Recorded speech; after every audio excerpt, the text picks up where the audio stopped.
السلام عليكم ورحمة الله وبركاته. الحمد لله. قال الله تعالى في القرآن العظيم وفي الفرقان المجيد: أعوذ بالله من الشيطان الرجيم. بسم الله الرحمن الرحيم. وإذا سألك عبادي عني فإني قريب أجيب دعوة الداع إذا دعاني فليستجيبوا لي وَلْيُؤْمِنُوا بِي لَعَلَّهُمْ يَرْشُدُونَ. صدق الله العليم. அன்புக்கும் இறை நேசத்திற்கும் உரித்தான அல்லாஹ்வின் நல்லடியார்களே, உங்கள் அனைவரும் மீதும் என் மீதும் அந்த அல்லாஹ்வின் சாந்தியும் சமாதானமும் வந்து சேரட்டுமாக. ஆமீன். ரமதானுடைய மாதத்தில் அல்லாஹு தஆலா நம்மவர்களை பகல் நேரங்களிலே நோன்பு நோக்க வைத்து இரவு நேரங்களிலே நின்று வணங்கக்கூடிய நசீபை வழங்கினான். எல்லா புகழும் அல்லாஹ்வுக்கே. இதே போன்று எஞ்சியுள்ள நாட்களில் நோன்பு நோக்கக்கூடியவர்களாகவும் இரவிலே நின்று வணங்கக்கூடியவர்களாகவும் அல்லாஹ் நம்மை ஆக்குவானாக. ஆமீன். அன்பார்ந்த தாய்மார்களே, நேற்றைய முன்தினம் பேசப்பட்டது போன்று ரமதான் மாதத்தில் நல்ல விஷயங்களை பேச, நல்ல விஷயங்களை கேட்க அல்லாஹ் நமக்கு ஒரு பெரிய பாக்கியத்தை தந்திருக்கிறான். இந்த பாக்கியத்தை யார் யாரெல்லாம் பெற்றார்களோ உண்மையிலே அவர்கள் எல்லாம் இம்மையிலும் மறுமையிலும் பாக்கியவான்கள். பள்ளிவாசல்களிலே முழு குர்ஆனை ஓதி தராவியா தொழுகை நிறைவு செய்கிறார்கள். அல்ஹம்துலில்லாஹ்.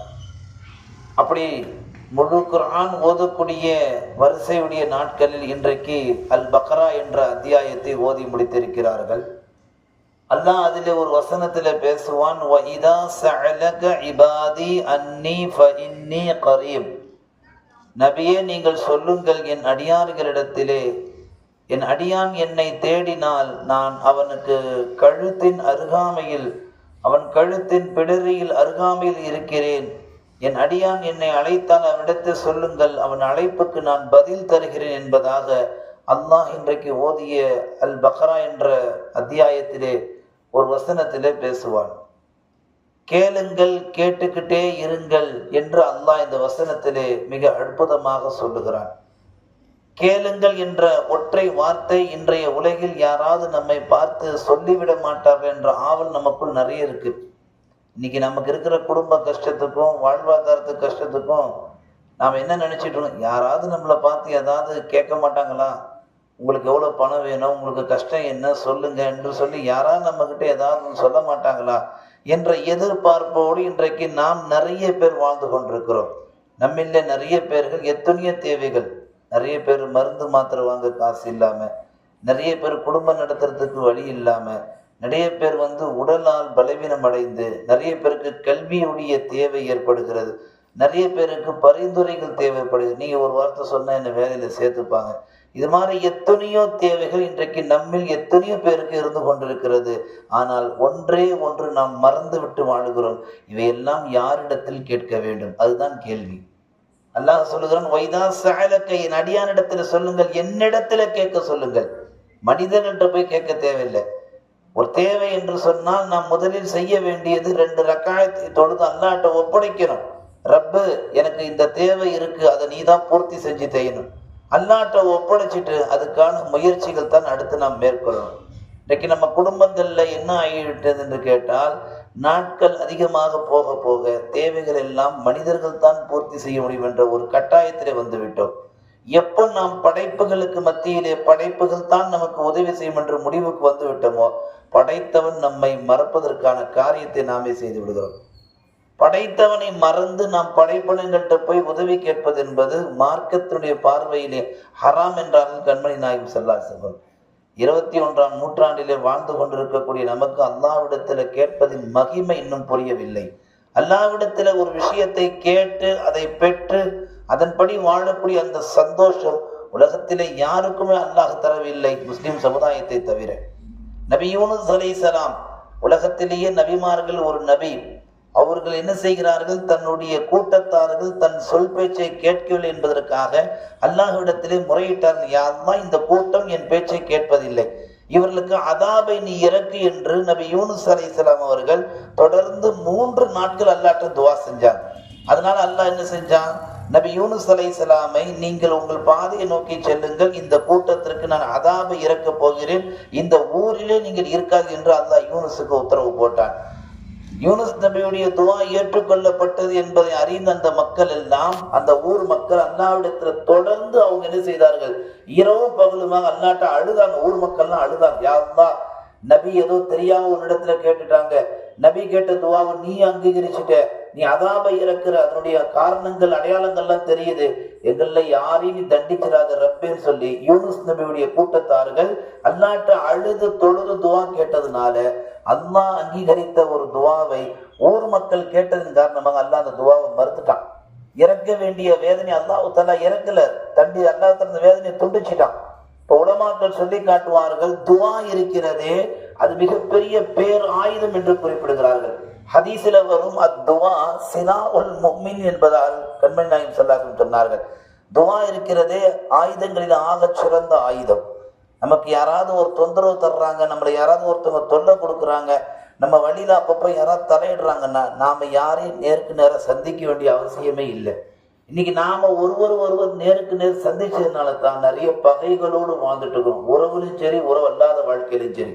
நமக்கு யாராவது தொல்லை தந்தா நாம செய்ய வேண்டியது, பெருமானார் சொல்லியிருக்கிறாங்க, அத்துவா, துவா என்பது சிலாஹுல் முஃமினின், முஃமினுக்கு கிடைத்த பெரிய வெப்பன், பெரிய ஆயுதம்.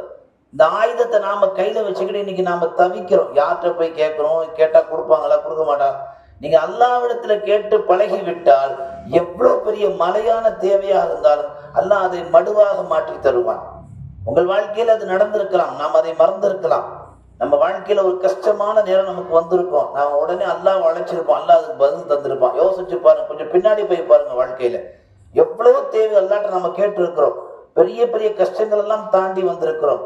இப்ப வசதிகள் அதிகமாக ஆனதுனால், எல்லாமே நம்மை சுற்றி அமைந்திருப்பதினால் அல்லாஹ்விடத்துல கேட்கக்கூடிய பண்பை இன்றைக்கு நாம் மறந்தவர்களாக வாழ்ந்து கொண்டிருக்கிறோம். அந்த தாய்மார்களே, அல்லாஹ் இன்றைக்கு ஓதிய வசனத்துல பேசுவான், உஜீபு தஅவத்தத் இதா தஆனி, அவர்கள் என்னை அழைத்தால் அவர்கள் அழைப்புக்கு நான் பதில் தருகிறேன் என்று அல்லாஹ் குறிப்பிடுகிறான். இது ரமலானுடைய மாசம். 30 நாட்கள், பகல் நேரங்கள், இரவு நேரங்கள், எப்பொழுதும் துவா கபூலாவதற்கான உண்மையான அங்கீகரிக்கப்பட்ட மாசம். மற்ற 11 மாசமாவது சந்தேகம் சொல்லலாம். ஆனா இந்த மாசத்துல அல்லாஹ் சொல்லுகிறான், சுவனத்தின் வாசல்கள் திறக்கப்படுது, நரகத்தின் வாசல்கள் மூடப்படுது. யாரு துவா கேட்டாலும் துவா அங்கீகரிக்கப்படுதுன்றான் அல்லாஹ். ஒரு நோன்பாளி நோன்பு திறக்கிற நேரத்துல வறண்ட தொண்டையில, காய்ந்த தொண்டையில, ஒட்டி போன வயிறுகளோடு, ஒட்டி போன கண்ணங்களோடு என் ரப்பே என்று என்னை அழைத்தால், அவன் என்னிடத்துல எதுவும் சொல்ல வேணால், துவா நோன்பு நோற்றனில் என்னை அழைத்தாலே போதும், நான் அவனுடைய தேவைகளை பூர்த்தி செய்கிறேன் என்று அல்லாஹ் சொல்லுகிறான். அல்லாஹ் சொல்லி காட்டுவான், எனக்கும் என் அடியானுக்கும் 70,000 திரைகள் இருக்கிறது. என்னிடத்தில் யாரு பேசுவதாக இருந்தாலும் 70,000 திரைக்கு அப்பால் தான் பேச வேண்டும். ஆனால் ஒரே ஒரு நோன்பாளி எனக்காக பகலிலே நோன்பிருந்து எனக்காக நோன்பு திறக்கும் நேரத்தில் என்னிடத்துல கையேந்தி கேட்டால் 70,000 திரைகளை நானே கிழிக்கிறேன், அந்த அடியானுடைய துவாவுக்கு நான் பதில் தருகிறேன் என்பதாக அல்லாஹ் குறிப்பிடுகிறான். இன்றைக்கு நம்முடைய நிலை எப்படி ஆகிவிட்டது? அல்லாஹ்விடத்துல கேட்க வேண்டிய இந்த மாதத்திலும் கூட அல்லாஹ்விடத்துல கேட்க தவறியவர்களாக நம் வாழ்க்கையை வாழ்ந்து கொண்டிருக்கிறோம். கொஞ்சம் யோசனை செய்து பாருங்கள். குடும்பத்துல எந்த ஒரு தேவையா இருந்தாலும், குடும்பத்தில் உள்ள பெண்கள் முதலில் அப்படிப்பட்ட ஒரு வாழ்வியல் அற்புத வாழ்க்கையை வாழ துவங்கினால் மற்றவர்களை வாழ சொல்லலாம். இன்னைக்கு நிறைய பெண்கள் குடும்பங்கள்ல ஒரு தேவை அல்லாஹ்ட்ட கேட்கிற அந்த பண்பை மறந்தவர்களாக வாழ்ந்துட்டு இருக்கிறார். வீட்டுல ஒரு உப்பு இல்லையா, பழக்கப்படுத்துங்க. 2 ரக்காத் தொழுது, ஒரு முசல்லா போட்டு 2 ரக்காத் தொழுது, யா அல்லாஹ் வீட்டுல உப்பு இல்லையே அப்படின்னு ஒரு விஷயத்த சொல்லுங்க. அல்லாட்ட பதிவு செய்யுங்க.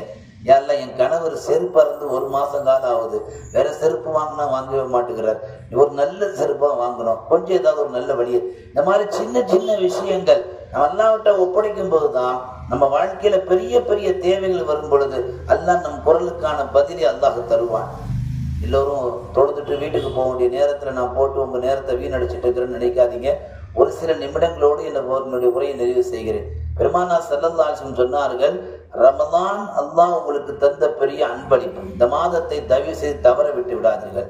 இந்த மாதத்துல கேட்க வேண்டிய ஒவ்வொரு நாளும் கேட்டுக்கொண்டே இருங்கள். கேட்பதில் சலிவு அடையாதீர்கள். நீங்க சலிவு அடையாத வரைக்கும் அல்லாஹும் சலிவு அடைவது கிடையாது. நிறைய கேளுங்க, உங்க குடும்பத்துக்கு கேளுங்க, உங்க உறவர்களுக்கு கேளுங்க, உங்களுடைய மனைவி மக்களுக்கு கேளுங்க, மரணித்து இறந்து போன மருகங்களுக்கு கேளுங்க, இம்மையை நினைச்சு கேளுங்க, மறுமையை நினைச்சு கேளுங்க. இதே பக்கராவுல இன்னைக்கு ஓதப்பட்ட ஒரு வசனத்துல அல்லாஹ் பேசுவான், ரப்பனா ஆதினா ஃபித் துன்யா ஹஸனா வ ஃபில் ஆখিরাতি ஹஸனத்தன் வ கீனா அஸாபன்னார். இது எல்லாருக்கும் தெரிஞ்ச துவா தான். குர்ஆன்ல 2வது ஜுஸ்ல வருது. இந்த ஆயத்தை அல்லாஹ் ஏன் இறக்குனா தெரியுமா? குர்ஆன்ல அந்த காரணத்தை தெரிஞ்சுங்க. ஆரம்ப காலத்துல மக்காவுல என்ன செய்வாங்களா, அந்த குஃபார்கள் ஒவ்வொரு நாளும் கஅபத்துல்லாஹ்க்கு முன்னாடி வந்து நின்றுகிட்டு என்ன கேட்பாங்களாம், இப்படி கேட்பாங்களாம், வீட்டுல விளக்கு இல்ல, விளக்கு கொடு ரஹ்மானே, வீட்டுல மண்ணெண்ணெய் இல்ல, மண்ணெண்ணெய் கொடு ரஹ்மானே, வெங்காயம் இல்ல, வெங்காயம் கொடு ரஹ்மான். இப்படி அல்லாட்ட ஒவ்வொரு நாளும் செய்வாங்களாம். எதை எப்படி கேட்கிற ஒரு முறை இல்லாம ஒவ்வொருத்தரும் ஒன்னொன்னு கேட்பாங்க கஅபாக்கு முன்னாடி. அல்லாஹ் என்ன செய்தான், இந்த மக்கள் அறியாமலே இருக்கிறார்கள், ரப்பிடத்துல எப்படி கேட்கும் என்ற ஒழுக்கம் கூட தெரியவில்லை என்ற காரணம் கருதி அல்லாஹ் அந்த வசனத்தை இறக்கினான் என்பதாக குர்ஆனில் உலமாக்கள் கூறி காமிக்கிறார்கள். ரப்பனா ஆதினா ஃபித் துன்யா ஹஸனா என்ற இந்த வசனம் இந்த உலகத்தில் குர்ஆனிலே இறக்கப்படுவதற்கு காரணம், ஆரம்ப கால மக்கா வாசிகள் அல்லாஹ்விடத்துல துஆ கூட எப்படி கேட்கணும் தெரியாம கேட்டுட்டு இருந்தாங்க. ஒவ்வொரு பொருளுடைய பெயரை சொல்லி கேட்பாங்க. அல்லாஹ் பார்த்தா, இப்படி நீ கேட்டுட்டு இருந்தீங்கன்னா இனி வர்ற சந்ததிகள் எல்லாம் ஆளுக்கு ஒண்ணு கேட்டு உட்கார்ந்துருப்பாங்க. மொத்தமா ஒரே துவா, ரப்பனா எங்கள் ரட்சகா, ஆத்தினா எங்களுக்கு கொடு, ஃபித் துன்யா இந்த உலகத்துல, ஃபித் துன்யா வ ஃபில் ஆখিরাতি ஹஸனா நாளை மறு உலகத்துல, இம்மையிலும் மறுமையிலும் சேர்த்து எங்களுக்கு நலவை கொடு, ஒரே அடியா அடிச்சிருன்றான் அல்லாஹ். இது போன்று அற்புதமான துவாக்கள் எல்லாம் இன்றைய தராவியாவுடைய தொழுகையில எல்லா பள்ளிவாசலும் ஓதப்பட்டிருக்கு. ரப்பனா ஆதினாவுடைய துவாவுடைய பின்னணி என்னன்னு கேட்டீங்கன்னா, அந்த துவாவை தொடர்ந்து கேளுங்கன்றாங்க ரசூலுல்லாஹ். மக்காவுல ஒரு பகுதி இருக்கு, அந்த பகுதியை நீங்க கடக்கின்ற ருக்குல் யமான் வாங்க, அந்த ருக்குல் யமான் ஹஜ்ருல் அஸ்வத், இந்த 2 பகுதி நீங்க கடக்கும் பொழுது ரப்பனா ஆதினா ஓத சொல்லுவோம். உம்ராக்கு போகக்கூடியவங்க ஏன் தெரியுமா ரப்பனா ஆதினா ஓத சொல்றாங்க? நீங்க அந்த இடத்துல ரப்பனா ஆதினா ஓதினா 70,000 மலக்குகள் அந்த இடத்துல உட்கார்ந்துக்கிட்டு நீங்க ஓதுற ரப்பனா ஆதினாக்கு அமீன் அமீன் உங்க துவாக்கு அவங்க கபூல் துவா செஞ்சுட்டு இருக்கிறாங்க. ஒரு ரப்பனா ஆதினா கபூல் ஆயிடுச்சுனாலே நல்லா யோசிங்க தாய்மார்களே, இம்மையிலும் மறுமையிலும் நலவை குடு நாம கேட்டு மலக்குகள் ஆமீன் சொல்லி அல்லாஹ் அதை கபூல் செஞ்சுட்டான்னு வச்சுக்கீங்களேன், இந்த உலகத்துல நம்ம வாழ்ற கடைசி நொடி வரைக்கும் நமக்கான நலவை அல்லாஹ் தந்து விடுவான். அது எந்த சந்தேகமும் கிடையாது. நம்ம மௌத்தா போய் மன்னரைக்கு போனாலும் நம்ம கவலைப்படவே தேவையில்லை. என் வீட்டுல எனக்கு துவா ஓதுவாங்களா, என் மன்னர் வாழ்க்கைக்கு நன்மை செய்வோம், அந்த கவலையே வேணாம். மன்னர் வாழ்க்கை அல்லாஹ் சிறப்பாக்கி தருவான். என கேட்க வேண்டிய மாதத்துல நாம் இருக்கிறோம். ஒரே ஒரு சம்பவம், ஹஜ்ஜாஜ் இப்னு யூசுப் என்று சொல்லக்கூடிய ஒரு மிகப்பெரிய கொடுங்கோ ஒரு மன்னன், ஒரு கட்டத்தில் நல்ல அரசர் இருந்தாலும் ஒரு சர்ச்சையான அரசர். கிபி 661 பிறந்தவர். இவர் என்ன செய்கிறார், ஈராக்கினுடைய வடமாகாணத்தில பிறந்தவர். இவர் என்ன செய்கிறார், ஒரு முறை கஅபத்துல்லாஹ்வுக்கு தவாஃப் செய்ய வர்றார். தவாஃப் செய்ய வருகிற பொழுது ஹஜ்ஜாஜ் இப்னு யூசுப் வந்தாலே அன்னைக்குள்ள மக்கள் எல்லாம் பயந்து விலகி போயிடுவாங்க. ஏன்னா மன்னன் கொடுங்கோல் மன்னன், ஏதாவது ஒண்ணு தண்டனை கொடுத்துருவான். ஒரு மனிதர் என்ன செய்யறார், ஹஜ்ஜாஜ் இப்னு யூசுப் வருவதை தெரியாமல் கஅபத்துல்லாஹ்வை திரையை பிடிச்சுக்கிட்டு என்ன செய்யறாரு, அவர் பாட்டு கேஷுவலா அல்லாஹ் ரப்பே அதை கொடு இதை கொடு அப்படின்னு கேட்டுக்கிட்டே இருக்கிறார். ஹஜ்ஜாஜ் இப்னு யூசுப் வந்து முதுகுல கை வச்சார். எப்பா நீ யாருன்னு கேட்டார். உடனே அவர் சொன்னார், நான் இந்த மனிதர் இந்த இடத்துல இருக்கிறேன். அதெல்லாம் இருக்கட்டும், இங்க என்ன பண்ற, என்ன கேட்டுட்டு இருக்கிற அல்லாட்ட. அப்ப அவர் சொன்னார், அல்லா கிட்ட நான் எத்தனையோ கேட்கிறேன், அல்லாஹ் கொடுத்துக்கிட்டே இருக்கிறான், கேட்டுக்கிட்டே இருக்கிறேன். அப்படியா, சரி, இப்ப நீ என்ன கேட்டன்னு எனக்கு தெரியாது. நான் இப்பதான் காபாவுக்கு வந்திருக்கிறேன். மொத்தம் 7 சுத்தி வரணும். நான் 7வது சுத்தி வருகிற பொழுது, 7வது சுத்துதல் சுத்தி வருகிற போது நீ கேட்டது உனக்கு கிடைச்சிருக்கணும். மவனை நீ கேட்டது உனக்கு கிடைக்கலன்னா கண்டிப்பா ஒண்ணு நான் கொன்றுவேன் என்று ஒரு மிரட்டலை விட்டு ஹஜ்ஜாஜ் இப்னு யூசுப் தவாஃப் செய்ய தொடங்கிட்டார். 1 சுத்து ஆச்சு, 2 சுத்து ஆச்சு. இந்த கஅபத்துல்லாஹ் பிடிச்சி நின்று இருக்கிறவருக்கு ஆல்ரெடி கண்ணு தெரியாது, ஒரு குருடர். இப்ப இவர் இப்படி சொல்லிட்டு போன உடனே இவருடைய உள்ளத்துல ஒரு பெரிய பயம் பிறந்துச்சு. யா அல்லாஹ், இது வரைக்கும் நான் உன்கிட்ட ஏதோ லேஸ் மாசா கேட்டுட்டு இருந்தேன். ஆனா இப்ப எனக்கு நான் கேட்கறதை விட என் உயிர் எனக்கு ரொம்ப முக்கியம். அதனால நான் கேட்கிறேன், ஹஜ்ஜாஜ் இப்னு யூசுப் 7 சுத்தி வர்றதுக்குள்ள எனக்கு என் கண் பார்வையை கொடுத்துடுறப்பே, இல்லைன்னா என்ன அவன் கொன்றுவான் என்று அல்லாஹுடைய கஅபத்துல்லாஹ்வுடைய திரையை பிடிச்சு உறுதியா கேட்டாரு பாருங்க.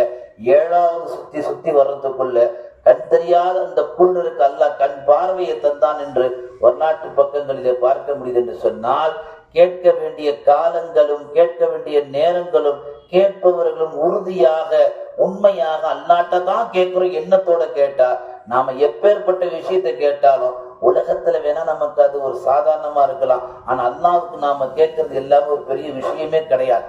எவ்வளவு பெரிய தேவையை கண்டு அல்லாஹ் கொடுக்கக்கூடியவனா இருக்கிறான். அப்படிப்பட்ட ஒரு புனித மாதத்தில் தான் நாம் அமர்ந்திருக்கிறோம். பகல் நேரங்களில் நோன்பு நோற்று விட்டு வீண் வேலைகளில் ஈடுபடாமல் வீண் அரட்டைகளில் ஈடுபடாமல் அல்லாவிடத்தில் நேரம் கிடைக்கும் போதெல்லாம் முசல்லாவை போட்டு குடும்பத்திற்காக நாட்டுக்காக தன் வீட்டுக்காக தன்னுடைய மனைவி மக்களுக்காக சொந்த பந்தங்களுக்காக நம்மை விட்டு மௌத்தா போனவர்களுக்காக வருங்கால சந்ததிகளுக்காக நல்ல தலைமைத்துவம் தமிழ்நாட்டுக்கு வேணும் என்பதற்காக இப்படி எல்லா நலனையும் ஒட்டு மொத்தமா துவால் அல்லாட்ட வச்சோம் சொன்னா அல்லாஹ் நம்ம துவாவை ஏற்கக்கூடியவனா இருக்கிறான். ஏன்னா இந்த மாசம் அப்படிப்பட்ட மாசம். இந்த மாசத்துல துவாக்களை கேட்டு அல்லாஹ் அங்கீகரிக்கிறான் என்றார்கள் கண்மணி நாயகம் ஸல்லல்லாஹு அலைஹி வஸல்லம். எல்லாம் வல்ல அல்லாஹு தஆலா இந்த மாதத்திலே நம் எல்லோருக்கும் பகல் நேரங்களிலே நோன்பை பிடித்து இரவு நேரங்களில் நின்று வணங்கி கேட்க வேண்டிய துவாவை முறையாக பயன்படுத்தி ரசூலுல்லாஹ் சொன்னதை போன்று அத்துவா சிலாஹுல் முஃமின், துவா என்பது ஒரு முஃமினுடைய ஆயுதம் என்றார்கள். அந்த ஆயுதத்தை சரியாக பயன்படுத்தி இம்மை மறுமை தேவைகளை கேட்டு அல்லாஹுடைய பொருத்தத்தை பெறக்கூடிய நன்மக்களாக எல்லாம் வல்ல அல்லாஹு தஆலா நம் எல்லோரையும் ஆக்குவான் என்று கூறி என் வார்த்தையை நிறைவு செய்கிறேன்.